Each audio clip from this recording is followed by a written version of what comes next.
A day in my life as a content creator at age of 16. Charis, 30 ka na huy.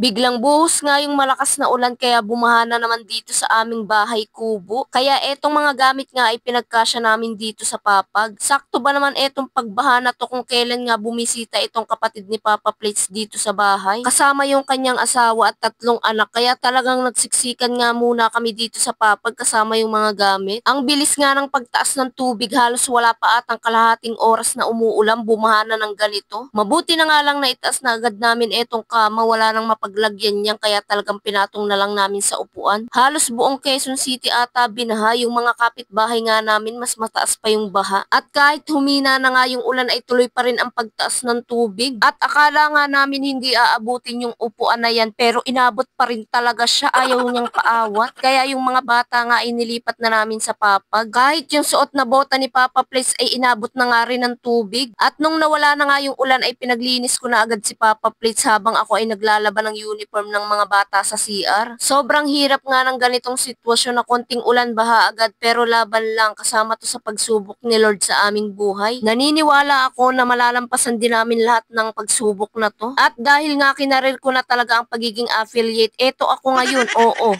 Nakikita niyo ba itong nasa likod ko? Ha, ayan. Bubuksan natin lahat yan dahil kahit binaha kami ngayon, kailangan kong magbukas ng mga parcel sa gamit nito. Ha? Ito, 1, 2, 3, 4, 5, 6. 6 na nga yung dumating sa akin na parcel na kailangan ko talagang buksan to. Siyempre, affiliate tayo, kailangan natin itong trabahuin ngayon. Ito muna, unahin natin maliit. Ito yung unang parcel. Ano this? Ito yung nilalagay sa ano, sa yung, ito yung ano, meron ako nito. Sobrang makapit to. Silicone bra. Hindi na kailangan maglagay ng strap or kahit ano pa. Ang komportable nito suotin. Kasi igaganyan mo lang siya. Tapos napupush yan. Push na push yung ano mo dito. Tapos natatanggal din yung kanyang ganyan. Kaya pwede mo siyang ilagay dito. Ikabit mo dyan. Ikabit dito. Tapos i-push mo siya ng ganyan. Sobrang madikit na ito. Kapag yung mga suot nyo yung mga tube, mga backless, perfect na perfect to kasi para kang walang bra na nakapush yung ano. Para ka lang ano, walang bra. Ito yung unang parcel natin. Ayan.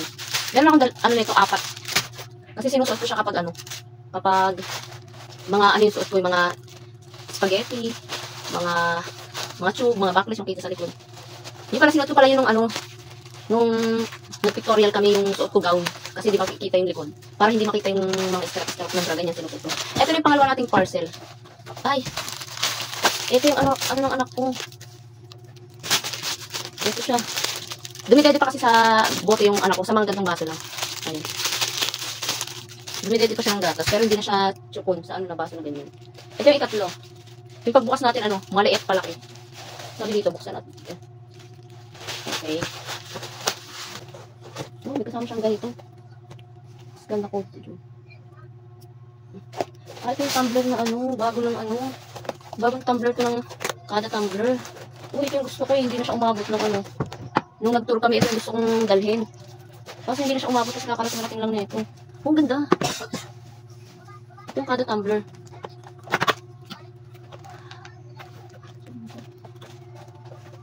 Wow, ang ganda. Oh, hindi siya drawing.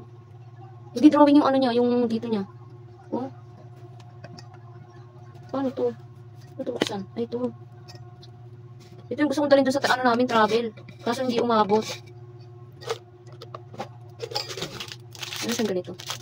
Oo. Sasabit mo siya dito. Ang cute. Ay, meron din siyang straw. Sayang, hindi ko siya ano.